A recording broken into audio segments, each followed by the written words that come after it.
Good day, podcast community. Pete Kane here, Podcast Pete and certified lifestyle coach. I got a special guest. Met him through a friend of mine, George, and we have a similar story, a similar journey, surviving a stroke. So Stu was nice enough to be a guest on the podcast. So Stu, tell our viewers who you are, what you do, and who you serve, and then we'll get into your story and journey. My name is Stuart Hymson. I'm a public adjuster with Blueprint Claims. I live and work in the Atlanta area, but I am licensed in all of Georgia as well as Florida. My background, I started in Florida. I moved here about 2 years ago, and an opportunity opened up in this area, and we had some family up here. So we decided to make the move. So that's why I'm here. And that's about it. I've been a public adjuster for about 11 years now. Awesome. I want to really, because I've never had a guest on my podcast that was a stroke survivor. I've always asked people when I know, and nobody's done it. So let's go back to your story, your journey. Tell us a little about what happened, where you were, and what was your first kind of experience of a new life? Well, you want me to go back to the day of? Yeah, just tell our viewers, because a lot of people have no idea. They just hear of a stroke and they just don't. But just give us a little idea of where you were, what happened, and what. I was on my way to a fraternity weekend up in University of Florida. But I went to go see a friend in South Carolina first, and then I was just going to drive down to Gainesville. And I made a week out of it. So I get on the plane. It's like 6, maybe 5:30. I don't remember now what time the flight went, out of West Palm. So I was up probably at 3 and feeling fine. I packed, I got everything ready. I didn't live very far from the airport, and got on the plane, the whole thing. And I flew here to Atlanta, no problems at all.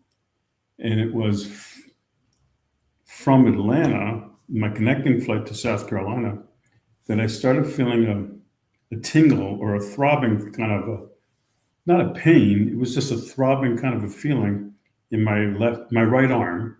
And I had no idea what this was. I figured it was something that comes and goes, and I didn't really think much of it, but it wasn't going away. And I got on the plane. We got up in the air. I remember sitting next to a guy that was talking my ear off, and I didn't even understand what it was saying, because this pain just kept coming. It wasn't really a pain, I should say. It was more of a throbbing, but it wasn't going away. And I got down. I'm in South Carolina now. I walked to the baggage claim. No problems. My arms are working just fine. My legs are working just fine. I'm just really tired. I didn't realize that was the stroke coming on. I just figured it was the time, because I don't think it was 8 o'clock yet in the morning. So I get the baggage claim, get my bag, I go to sign the rental agreement, and I can't hold the pen. I'm going, oh my God. And I couldn't sign my name. I barely got it through. But I don't know. I just figured I'd wake up and it would go away. So I get in the car. On hindsight, I probably should have gotten a hold of a police officer or rescue or something. But, I'm a macho guy, and I'm invincible, and I think I'm going to live forever. And I drive to the hotel. It's about an hour away. Mm-hmm. When I get there, I'm too early to check in. Check-in's at like 1 or 2 o'clock in the afternoon, and it's about 9 now. Mm-hmm. And I'm like, okay. Well, I passed the urgent care when I was coming here, so I asked the front desk, "Oh, can I leave my stuff here, and I'm just going to go to the urgent care." I get to the urgent care, and the guy says, "You're having a stroke." And I go, "Oh." So he says, "Let me get you a rescue, and they can take it over to a hospital because we can't treat it." I said, "No, just send me that way to the hospital because I think I'll get there faster." Another mistake, by the way. And I get to the hospital, and they take me right away. They take me in the back. Mm-hmm. They hook me up to all kinds of stuff. I have no idea what I'm being hooked up to. And before I got, it was initially plugged into my arm. I Mm-hmm. went to the bathroom. I had I with no problem, no pain, no limping, no facial anything. All the signs of a stroke, I don't have them yet. I just have that feeling of this throbbing that's Mm-hmm. still going on. What I didn't know was that throbbing was basically my arm starving for blood. And then about an hour, the whole bag came into me, and they had to change the bag. So I asked them if this is about an hour and a half now. So I said, I got to go to the bathroom again. So this was a good time to go because I didn't have to drag everything with me. And it was at that point that something wasn't right with my leg, my right leg. Mm-hmm. And it was in my my calf muscle. And what is it? It was just a nagging pain. It was there, but it didn't affect me really. I could walk with no problems, but it was like, I've never had this one before. And then I go back to the room and take another hour and a half of more of the IV. And next thing I know, I'm going in for a test. And then I get back from the test, and they want to send me to the main hospital, which is in Williamsburg, I think it's called. And they have to transport me over that. While I was being transported, I fell asleep. And when I woke up, it was like almost a 40-minute drive. When I woke up, I couldn't move my arm. I couldn't move my leg. Nothing felt good. It was like, now I'm scared. It's the first time that I was like, this is really happening. And it got worse. I went in for, I went in for a CAT scan. I had a bunch of stuff done, so I don't remember the exact order, but a bunch of stuff was done. And probably spent about 6 hours with tests and tests and tests. And I have no idea what I was doing. Meanwhile, I'm going through this, and my head's not into it at all. So when things calmed down, it was probably close to 6 o'clock, 7 o'clock in the evening. That's when I sat down. That's when the doctor came in, actually, sat down and told me everything that's going on, what happened to me, how much they caught before it got worse. But my whole right side was affected. I did not have, you can see it sometimes in my lips, a droopiness. Mm-hmm. I'm looking at myself in the camera right now, and I can see a little bit. Mm-hmm. But I didn't slur. My head was still there. Just my right arm and my leg were off. And I could not use my hand on the right side at all. So that's really it in a nutshell. And then 35 days, including the hospital stay and the rehab, it was all in the same place in the Williamsburg hospital that I left. And I was by myself. My Yeah. family's all in Florida, West Palm Beach. How It soon was, did your family get up to see you? Like, did they? I would say my mom was too old to travel. My daughter came about a week and a half, 10 days. Um, but for the most part, I was all alone. Mm, And yeah, I had the phone, and yeah, I had the computer, and and I had my computer with me, so I could FaceTime or whatever that's called. So I was able to see people, but I could mhm, not. They couldn't come.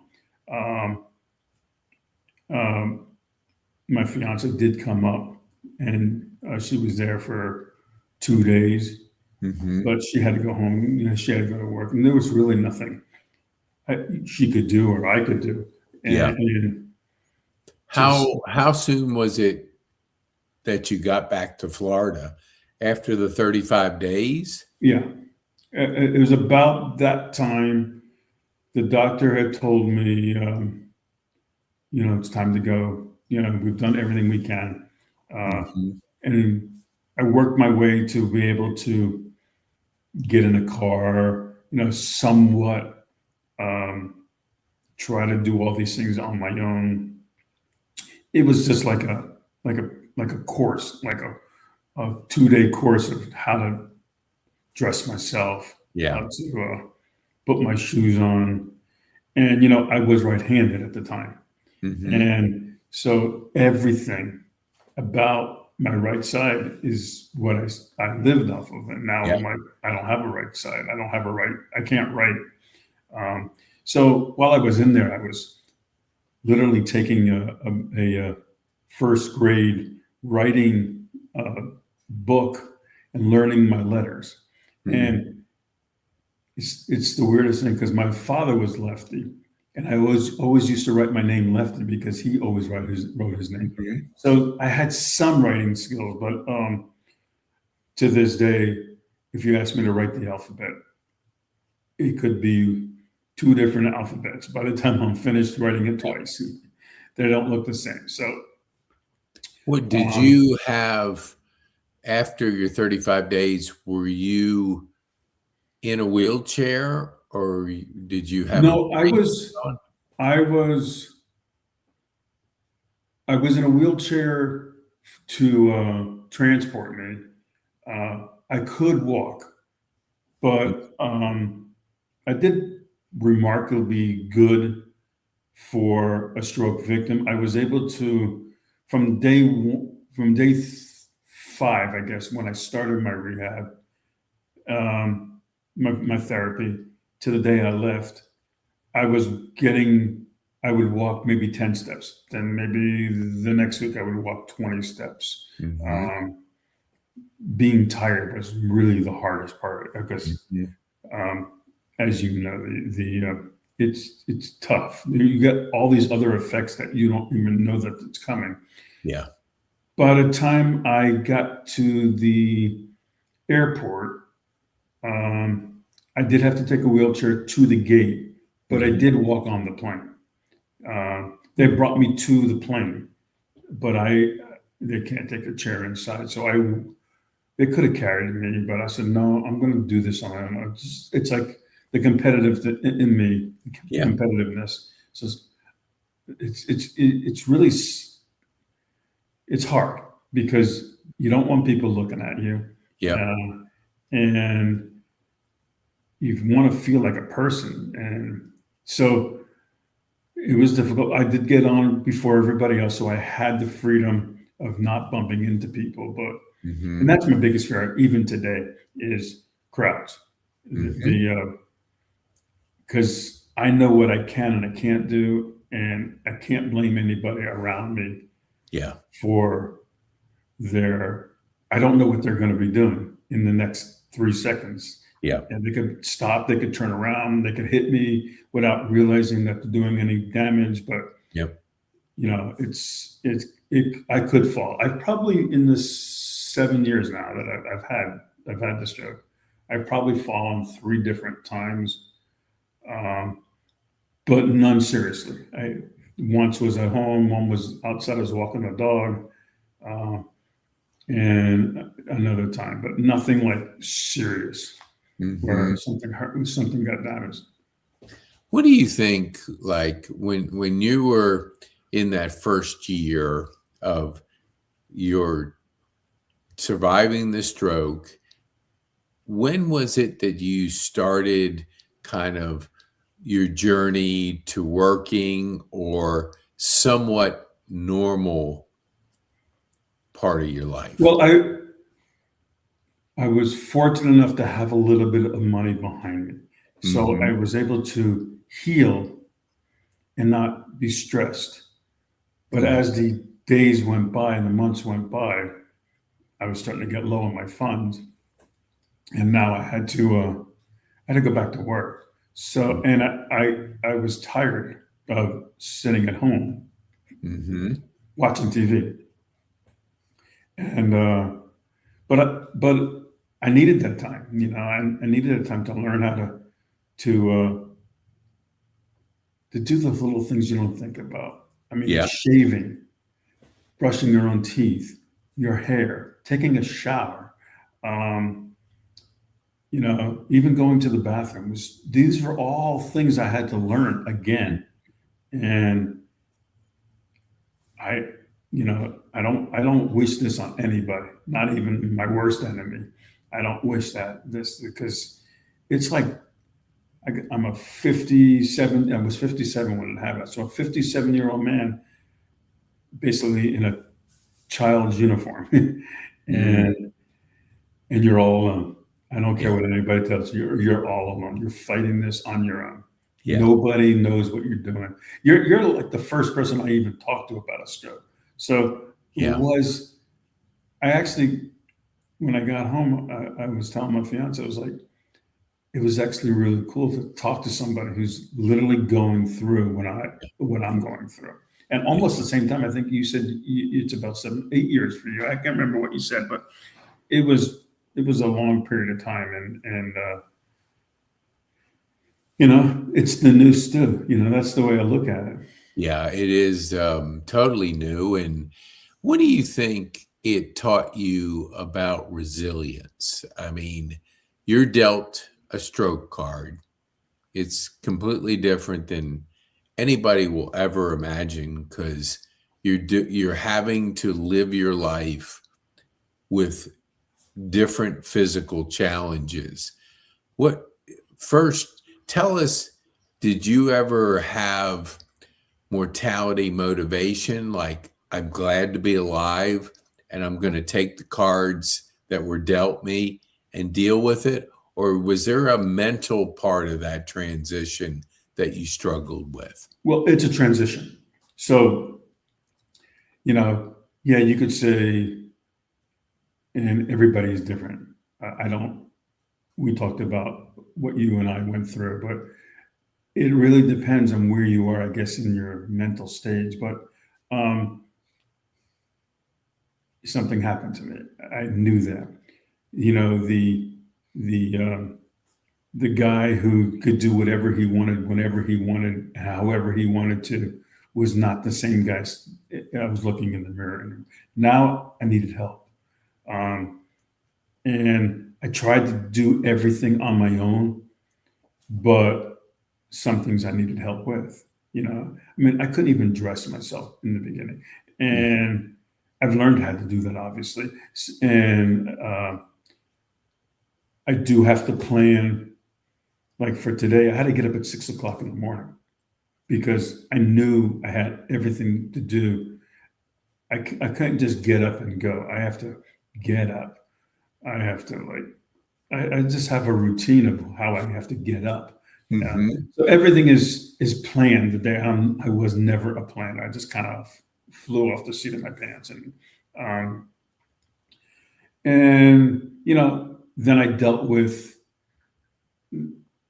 like, what happened to me. I asked that question even today, like, why did this happen?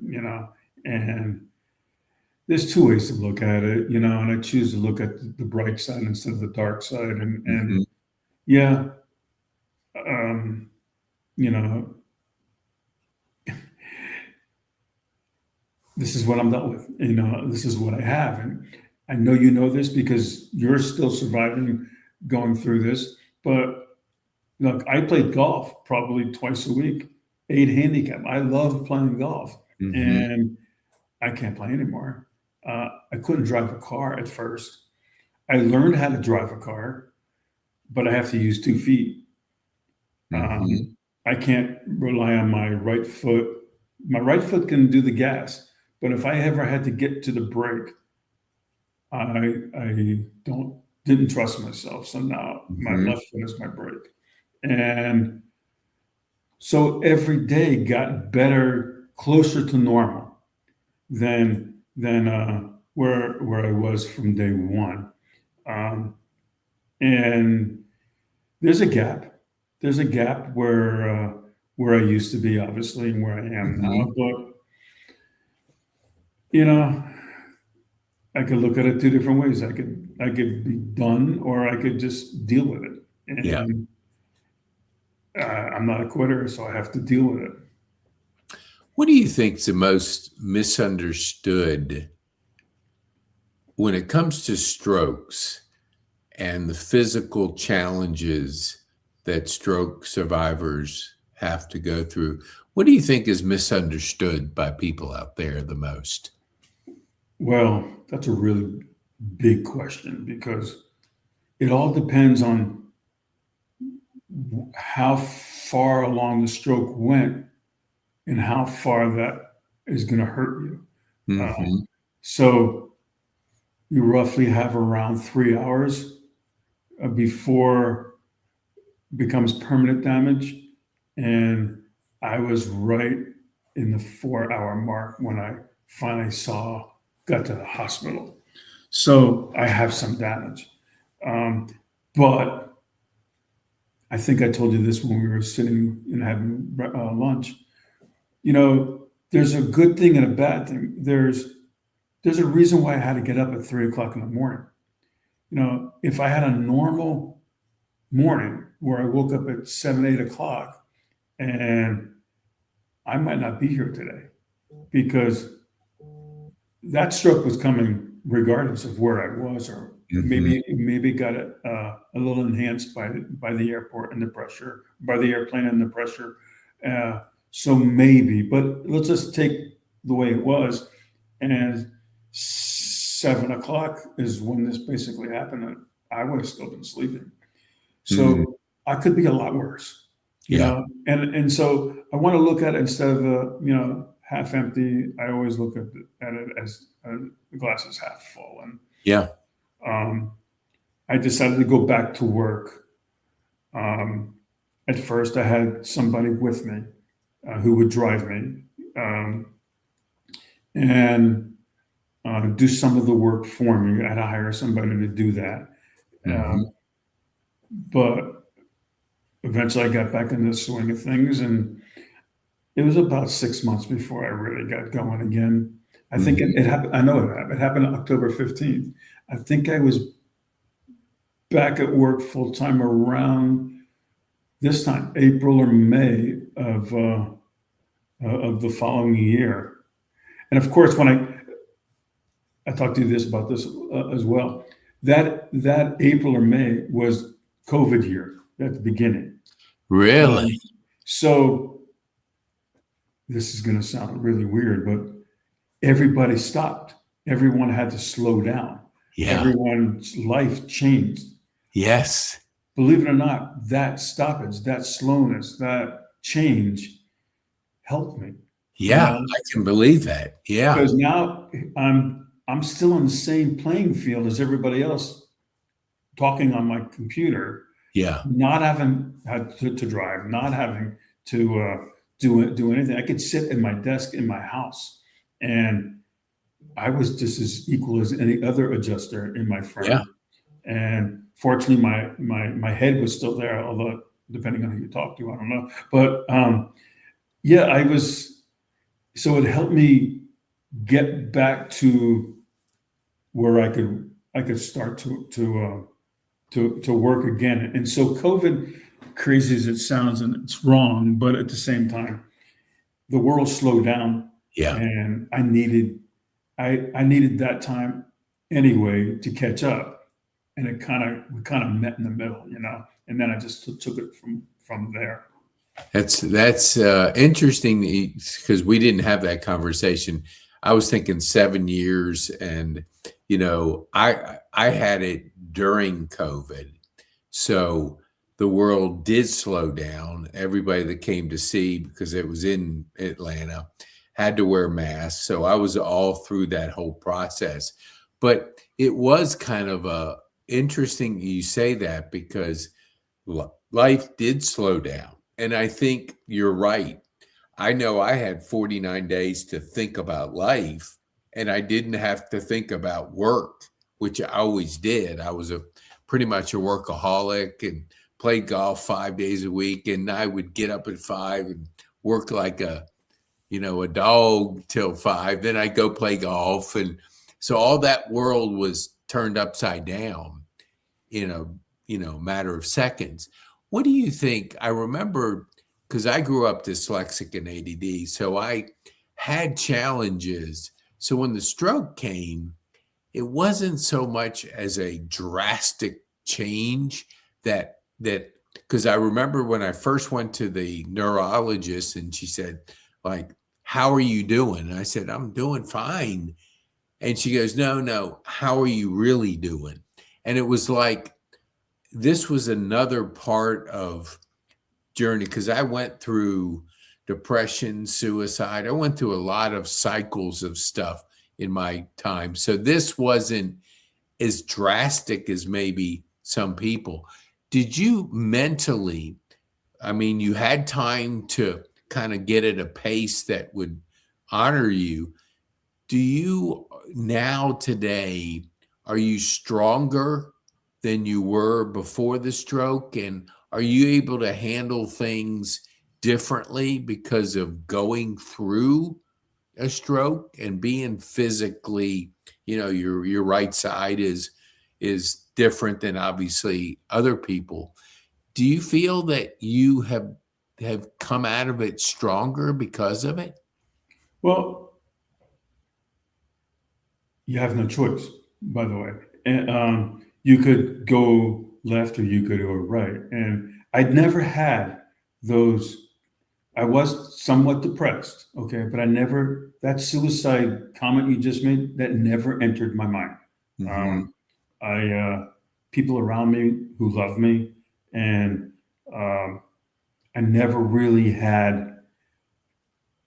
thought about that at all. And I didn't have it after the stroke. I was kind of referring before, my many years before I had. Well, yeah, I never had this. Yeah, so I was glad to be alive. So I really was appreciated. But go ahead. I became a senior citizen a lot faster than I wanted to be, basically. Yeah. And it's okay, I guess. Coming out of it, I felt a little more organized because I had to be, in order to stay with the times. Everything was structured, where before the stroke, it kind of was just a free for all, just, oh yeah, I got a shower today, now I shower every morning at 8 o'clock or 7 o'clock. That's the first thing I do when I wake up. Where before that wasn't happening. It was like, if I didn't have anything to do, I could shower at 11 o'clock in the morning. But now my day is planned.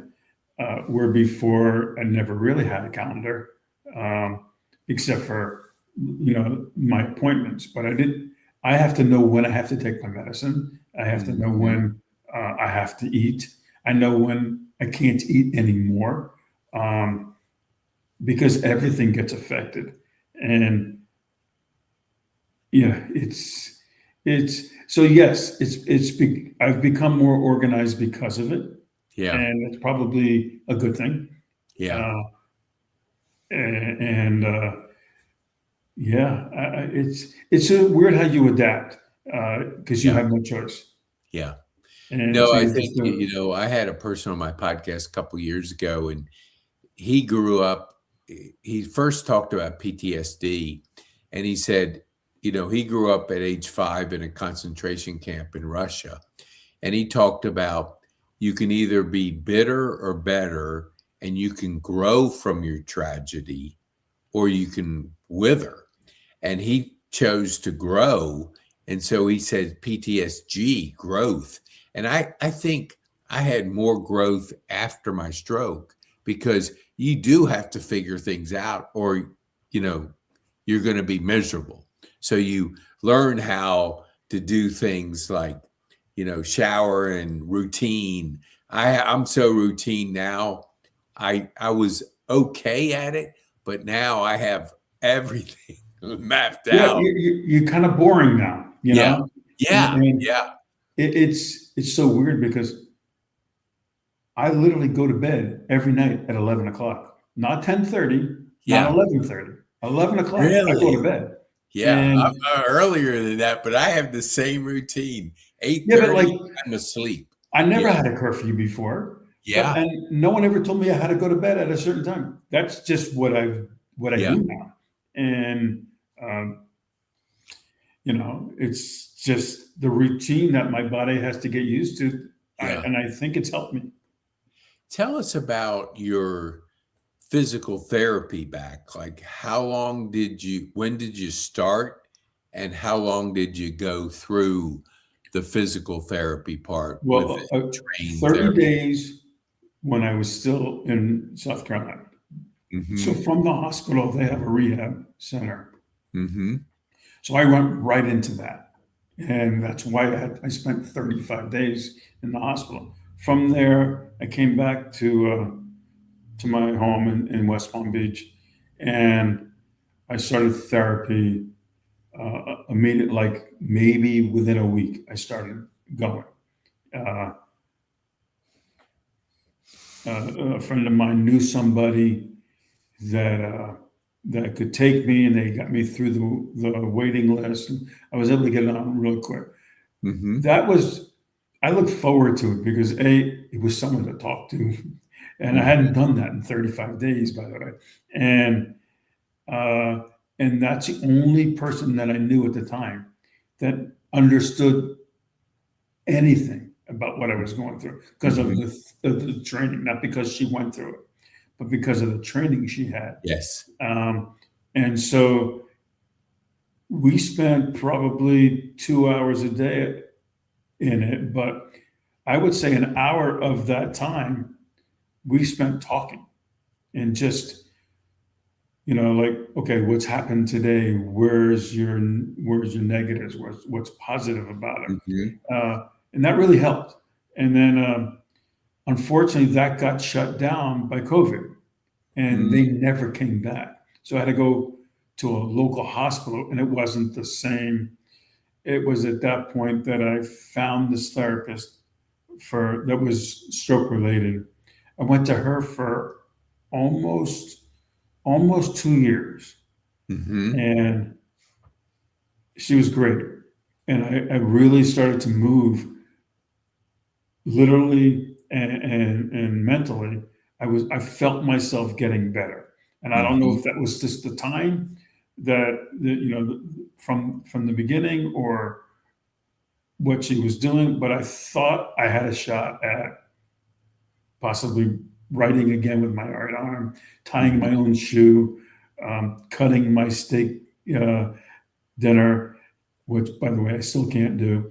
Mm-hmm. And um, but then something happened and I don't think she meant it, but she told me kind of wasn't directed to me, but I heard her, and it was like, he's never going to get better. He's where he's going to be, where he has to learn how to go from here. And at that point, I was a cash patient at the time because my insurance had run out, and I'm Mm-hmm. like, I'm not. It was like almost $150 a shot, And why am I wasting my money if I'm not going to get better? So I got a little depressed about that. Mm-hmm. But then I had to basically realize that this is the new Stu. That's the new me. And then about that time, my 60th birthday came up, Mm-hmm. and my fiance had a big surprise party for me. So that was uplifting. I got to see everybody for the first time. Mm-hmm. And it was almost 3 years before I really, and all my friends came. And it was nice to see everybody. So that helped. And I was already working at the time. Mm-hmm. There was I had limitations at work, but What do you think? We were talking about the effects of it, like light and emotions and sound. How has that, share with our viewers what that is like after your stroke versus before your stroke, your emotion and your sensitivity to things? I don't know where to start, but I'll start with this because it happened last night. Very sensitive all of a sudden, like magnified by 3,000 times. So it was somewhat sensitive to before. So a sad movie came on, I would shed a tear. I don't have a problem, shedding a tear. I'm not that macho of a man. But now I was at an awards banquet for a high school graduation, and my eyes were tearing up. And I'm fighting with myself, like, yes, stop it, you dummy, And I was like, this is wrong. You're embarrassing yourself. But I feel my stomach. It's just the weirdest thing. Sounds. I can't handle loud sounds. Yeah. Sudden loud sounds. Yeah. So if you're in a baseball stadium or a football stadium and there's a roar, I can handle that because I know it's coming. I'm probably roaring with them. Yeah. But something like, a chainsaw, and I don't see it coming. I get startled. I don't panic, but it startles me. Yeah. A horn honking. Yesterday, some guy must have got on his horn about somebody I'm not even involved with, and yet it startles me. And so those are the things that I still deal with. Yeah. I laugh at myself afterwards, but it still happens. So. Yeah, no, I noticed for the first time, this a couple of years ago, I think we talked about it. I was in an Uber, and the guy, I just always like to talk to people, and I was asking him, and he had a stroke, I don't know, 8 or 9 years before that. And this motorcycle came up right beside us to go in the inner lane. And you know how motorcycles are. When they rev their engine, it's loud. And I noticed he jumped, and I said, do you feel that you still are sensitive to that loud sound 8, 9 years later? He goes, oh yeah. He goes, sudden sounds really bother him. And that same with me, a honking of a horn, dropping a book, that sudden sound. Our brains must be more sensitive to that kind of thing. And then light too. When things are like at night, I wouldn't drive at night because when lights would shine in my eyes, it would bother me more than probably most. And that happened to me when we were driving up from Florida, and it was now dark. I had been in West Palm and we drove all the way here. I live in Ackworth, Georgia, and so it was just getting dark when I was passing the airport, but I still had another 45 minutes to drive, and everything, it was like tunnel vision. Everything got really small. So I don't know if the tiredness from the drive, the time of the day, and didn't even think about the stroke part. But that all comes into play. All of a sudden the lanes got really small. Yep. And it was a little scary. But fortunately only 45 minutes. I used to be a runner, and now if you ask me to run around the block and you put $1 million in it, I can walk it, but I can't run it. So how do you physically stay? Because, walking's a challenge for us, just to do it. Like, people will go out and walk the neighborhood. That's not something I'm tired if I walk around the block because I have to think about every step. How do you physically stay, without that part of you now? Do you do something physically that helps your body? I probably should do more. I don't. I need to walk, but I've developed diabetic neuropathy through this. The stroke is due to the diabetes, and so my feet go numb, and not just my right side, but my left side as well. And I can walk. I could walk to almost 3/4 of the way of the neighborhood. But the problem is I can't always get back. So I have to shorten my walk so that the distance that I walk is the neighborhood's walk, but I'm staying around the house just so I can get back. I do have a cane. I don't like to use it, more pride than anything. And my cane, believe it or not, has a chair on it. So I probably should take that on my walk. So if I have to sit down, at least I can sit down. And I only need like 5 minutes, and then I can walk another 10. Yeah. I can't go on vacations because of the walking. Just recently, Karen and I went to Pigeon Forge, which is right next to Gatlinburg. I couldn't go to Gatlinburg because that's all walking. It's all shops. It's not like like a Disney World kind of a place. It's streets and streets and streets. So yeah, I could stop and take a view of the mountains. And by the way, they're gorgeous. But I couldn't shop. And that really puts an effect on her because she couldn't shop. Then I'm like, just go shop. I don't like to shop anyway, but yeah. I went through about maybe 5-6 months of not going to a therapist, because the one thing I did notice, I had my stroke before 65. The bill for my physical therapist was like $30,000 before 65. After, it was like my Medicare deductible, which went from 30,000 to 300. So it's like, if you have to go through that, and that mine's, I think I went 3 times a week. I don't remember exactly, but because I was under the Medicare umbrella, I was able to keep going, and they just had to show improvement. But I went about 5-6 months without going because I wasn't seeing any improvement. I called a friend of mine and I said, you know what?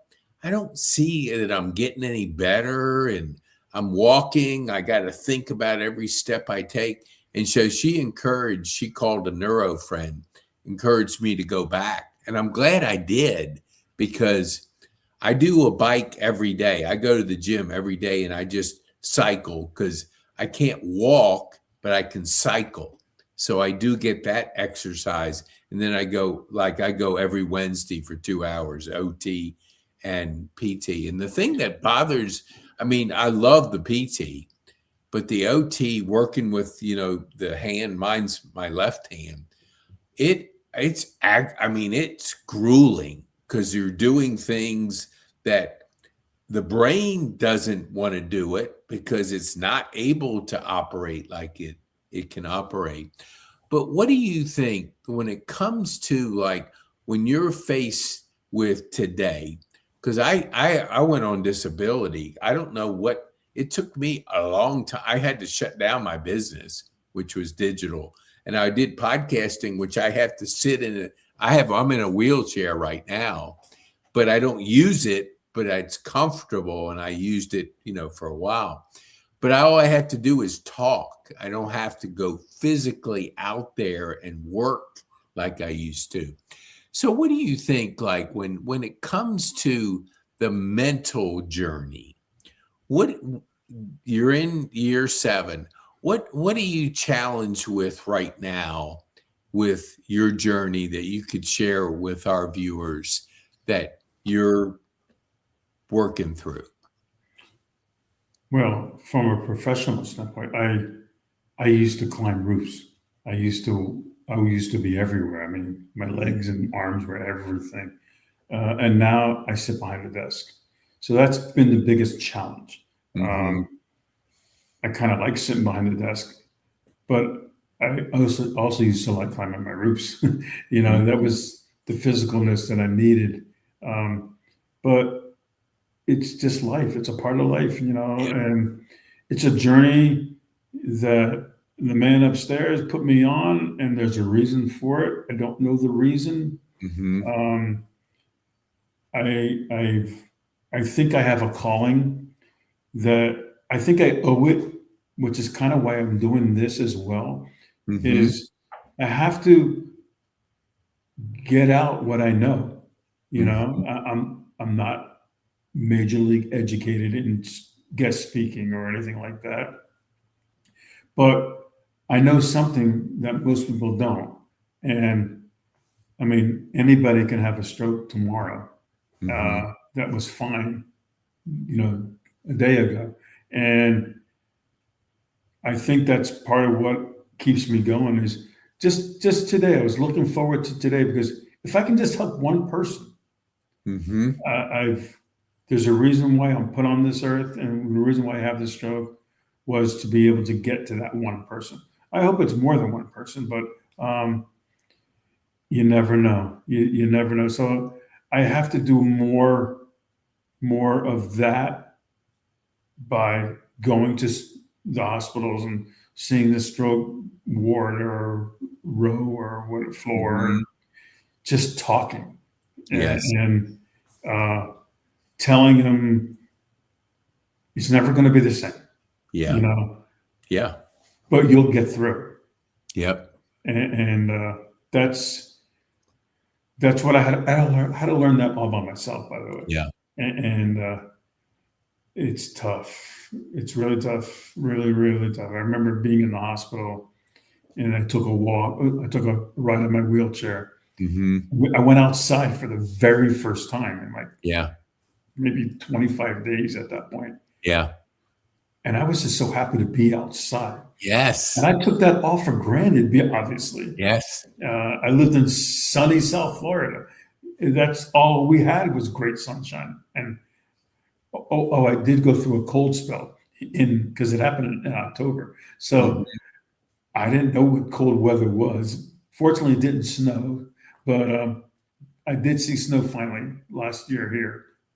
But yeah, so Uh, I want to. I have a couple more questions, and but I want to be respectful of your time. But here, I've often wanted to because I'll get in a conversation with people that have gone because I go to physical therapy, and there's a fair amount of people that have had strokes that are in there, and I can't really have too much conversation because we're both in there for a reason.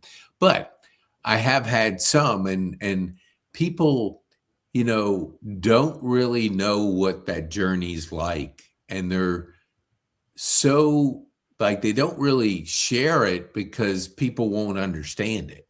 So it's kind of like it's almost equated to like if you talk to people that have been through war and then watched their friends die and that have experienced that, they don't want to talk about it. They just don't want to bring it up. But I think when I had that conversation with you a couple of days ago, when we went more than just at lunch, it was I was discovering things through our conversation that I just didn't know that other people had gone through, because you don't know what you're not familiar with. I guess my point is like, I would love if you're up for it to have additional podcasts with stroke survivors because that journey is totally unique.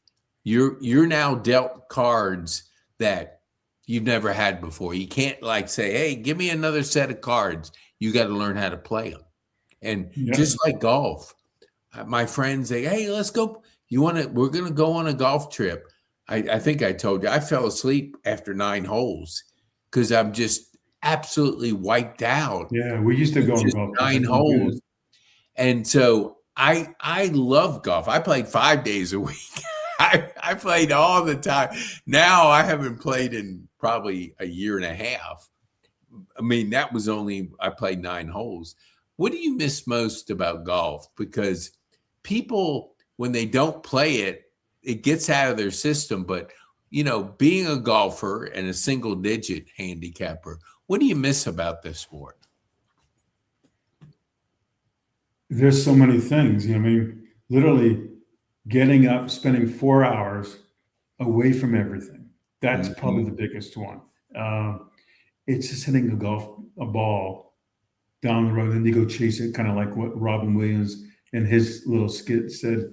But there's something, it's a competitiveness with yourself. Yes. Not really against the 3 other guys you're playing with. But, you probably played the same course every single weekend. And every spot and everything, but yet you still come up with a bogey, and you still, sometimes you get a birdie, and like, it's the win. I don't know. Yeah, the money helped because we always had something on it, but it wasn't about the money. It was more about a mental challenge. Yes. And totally, I agree with you 1,000%. Yeah, one day you could be Tiger Woods, and next day you could be me. Yes. And you strive for that one day of being Tiger Woods, where I remember making 3 birdies in a row. Yeah. And I still shot like 5 over par. I was like, how'd that happen? Yeah. I was like under par. Yes. Yeah, I have a hard time. Like, I'll watch it, but I don't watch it anymore like I used to. Because you would study people's swing, the strategy. And when you're not playing the sport, like I have a buddy of mine, he lives in Florida, and he had back problems, and he was a couple years older than me. He still is. But anyway, he stopped playing, and I could not understand how you could not play golf because, you just love what you just shared about. But once you don't play it, it's kind of like it gets out of your system enough that you can operate, because I would think every time I'd get up in the morning, I'd get up early, I'd work hard, and then I'd go play, and I would race to the golf course, and I would just play because being outside, competing, having fun, betting, strategy, all those kind of things, it kept me going in the day because I'd work hard because I knew at 5 o'clock I was going to hit the course and play with the buddies. I played every Sunday at 7. 7:08 was my tee time. It was the first tee time in the morning. Yeah. I loved it. And it was not the biggest course. Yeah. But I played it every single Sunday. Yeah. Then I found myself playing 2 times a day. Yeah. Then I found myself going on golf trips. Right. And with my buddies, we went all over this country. We went down south to the Dominican. They eventually played at the old course in England somewhere. I can't remember exactly where that is, but I couldn't play. So those moments of not being invited and not being able to go, I missed that. Yeah. And just beating up on my buddies, whether I was winning or losing, I could take it getting beaten up on it, but I love beating up on them. Yeah. So true. Yeah. That was just a guy thing, and Yeah. It was over in 4 hours, and you went back next week. Yeah. Oh, yes. Well, tell our viewers, I have one question after this. Tell our viewers, how can they get a hold of Stu? Well, I work for Blueprint Claims. I don't know if my number is posted on this thing. But I can give it if you want people to contact you. If you sure, want. It's 954-328-0975. I am a public adjuster. I help people who are dealing with an insurance claim and are not getting what they need to get whole, so they can build back what the hurricane or the windstorm or the water break, a plumbing break. Here in Georgia, there's a lot of trees that fall. Trees that fall don't have to be through a hurricane, but they are considered in the wind as the peril of the wind. And trees do a lot of damage. I've seen trees go all the way down, cut the house in half. And water damage, you have a accidental leak where the garbage disposal messes up or the toilet overflows. You forget about the bathtub. I've had that. One guy was washing his hands, and the dog bothered him because he forgot he left them outside. He went downstairs, then forgot about the water going on upstairs. So he had a massive flood that went not only in the top floor, but it dripped down to the bottom floor. And, and then the insurance company it's a business, and they're going to try to get at it as cheap as possible. They're true. And so I always use this one because it just happened about a month ago. This guy had a tree fall on his 1959 house, which right away I know, because of my experience and time doing this, that asbestos is involved.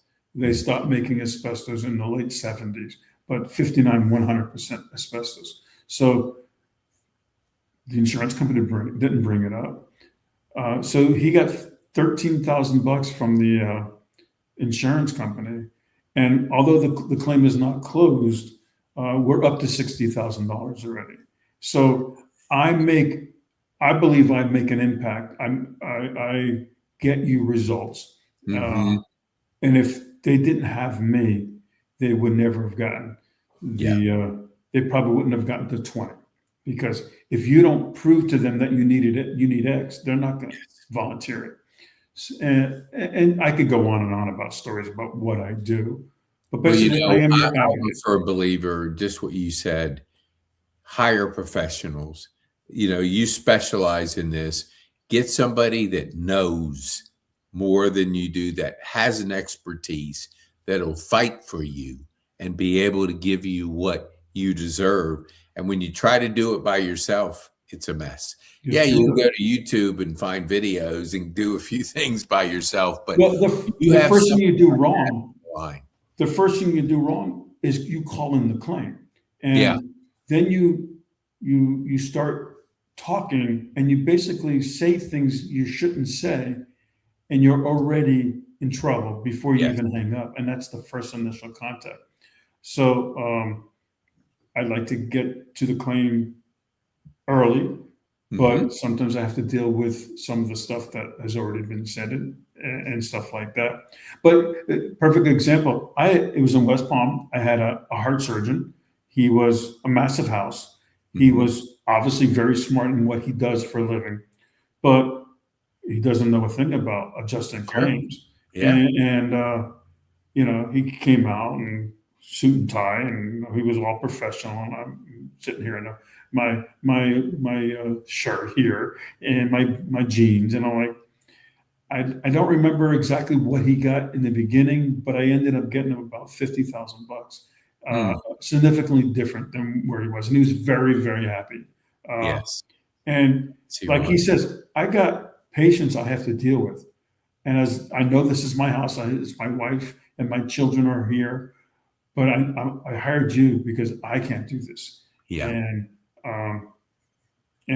it did take a little bit. It takes about 4 months. But we got him what he needed. When you have something like that, you want a professional fighting for you. I want to thank George Nagoda, because George and we have a common George, and he's the one that introduced me to you. And George I call him my Superman. George is the best. He comes in, he gets results, he solves the problem, and then he leaves. He just does. He's wired that way. He's always thinking of how, and I know you're an important part of his his team. So, But George is on a personal level. yes, Everything you see is what he is. He yes, doesn't. It's not a professional look, or it's just who he is. yep, And he generally wants to help you. yep, And that's a trait that you don't. Not all people have. yeah. And he cares. I've seen him do some things that most people wouldn't do just to help. Oh, I totally agree. He's the best. What would be the one thing that you would want our viewers to take home from our time on this podcast? Well, I would love to do more about the public adjusting stuff, but we spent pretty much the entire time talking about the stroke. So, again, if I could just reach one person, I mean, just meeting you, you're the first person who I spoke to outside of the hospital that, is somewhat positively dealing with the stroke. Mm-hmm. And, you hear a lot of bad stories, and some are bad, but you never hear about the average guy or lady who has a stroke and they're surviving. Mm-hmm. And sometimes I need that for myself, Yes. but I think there's a reason why I had the stroke, and I want to believe that I can at least try and help somebody through Mm-hmm. those 3-4 months that I had that were the unknown. Like, other than my family being there, I didn't know. Nobody knows what to do. Yeah. And Yep. so yeah, if I could be that person, and I don't have a problem with anybody calling me. Awesome. And Well, we'll make sure the people that you think need to hear from Stu and myself, share this video with them, because it is a unique journey. It's different. You can't undo something. You have to live with it, and you have to figure out what your life's going to be like after it, because that's the reality of the cards that were dealt us. So, Stu, thank you so much for spending the time with our community, and we appreciate you. no, thank you for letting me speak. As my friends from Chick-fil-A always say, my pleasure. Take care. Thank you very